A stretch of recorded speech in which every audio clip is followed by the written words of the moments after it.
Good morning, Ian Crouch with your 8:30 Hunter News update. The Meat Workers Union says the jobs of its members employed at the Baeda chicken processing factory in Beresfield are safe for now. The company sparked fears the plant would close when it wrote to farmers last month saying it was one of the options being considered as part of a review of future operations. Baeda was last year given approval to build a massive processing plant at Tamworth, which threatened to wind up production at Beresfield, but it's not made a final decision on whether to commit funds to the project. It means the jobs of 1,000 workers at Beresfield are safe for the foreseeable future. The Greens are putting forward a proposal for a wage subsidy to help workers in the Hunter's coal and electricity sectors transition to new jobs sooner rather than later. The $19 billion package would provide a wage guarantee over a 10-year period, with billionaires and coal and gas companies to pay for it through higher taxes. The ambitious plan relies on the Greens securing the balance of power at the next federal election. Party leader Adam Bant will launch the package in Newcastle today. A community group is at Newcastle Ocean Baths this morning, staging a commemoration event before works to secure the pool's rock floor start next month. The Friends of Newcastle Ocean Baths say a letter with their concerns about sand accumulation and the effects on marine life was ignored by the Lord Mayor. The group's also pushing to have the 109-year-old baths added to the State Heritage Protection List. President Peter Wickham says council is rushing into things. And we have actually, in that letter of the 8th of February, clearly outlined our concerns that all the assessments have not been done, such as wave studies, effect on the marine biology. There are no studies, as far as we are aware of the amount of sand that will be washed over. The University of Newcastle expects to see more international students back on campus by the third trimester this year.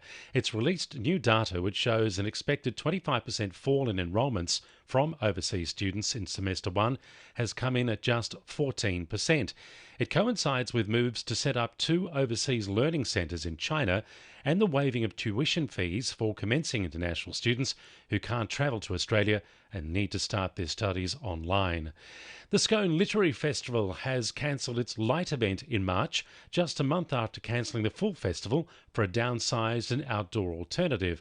It comes as the state government ends the mask mandate in most settings today, a week after lifting density limits and QR codes. The festival's concerned there's still too much anxiety and apprehension around holding big events. But President Janine Jordan says it will be back. The future is back to the drawing board. The future is we'll plot and plan. We're known for putting on fantastic events, and when the community is ready, we'll be ready. We have money in the bank, we have great relationships, and we'll pull together something that is fantastic and that punches above our weight like we always do. Maitland City Council is inviting Tinambit, Thornton and Chisholm residents to have their say in the design of 3 new community facilities. The facilities will be multi-purpose and the Thornton facility will include a new library. Manager Community and Recreation Laurie D'Angelo Edmonds says she'd like to hear what the community has to offer. We've actually just launched 3 online surveys, but if people would rather jump on the ideas wall, you can put up pictures as well. And we'll also be coming out to the community at 3 different pop-up sessions that we're holding next week at each of those locations. So we encourage people to just jump online, have a look at the Maitland Your Say webpage and get involved. 2NURFM Sport. The Jets are looking to build upon Wednesday's win over Western Sydney as they prepare to take on third-place Macarthur tomorrow at McDonald Jones Stadium. Coach Arthur Pappas says the game will be treated like any other match after several midweek home fixtures. I don't think it's any more important than any other game. I just think that we're going to be ready. I'm sure the players, have that little bit of motivation after what happened, but in the end, you're going to have to come out here again and perform, for a full match to get a result. Meanwhile, the Jets women's side will face off against Canberra tonight at Viking Park as they look to finish their remaining matches of the season on a high. Newcastle has been named as one of 4 possible locations for a proposed Super Netball expansion side.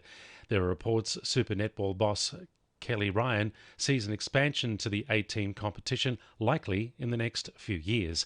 And Merewether Surfboard Club's Philippa Anderson and Mikey Clayton Brown have bowed out of the Great Lakes Pro event at Boomerang Beach in the round of 16. And the winning numbers in Powerball are 6, 9, 15, 27, 28, 32 and 33, and the Powerball is 8. And now you're up to date with the latest 2NURFM Hunter News.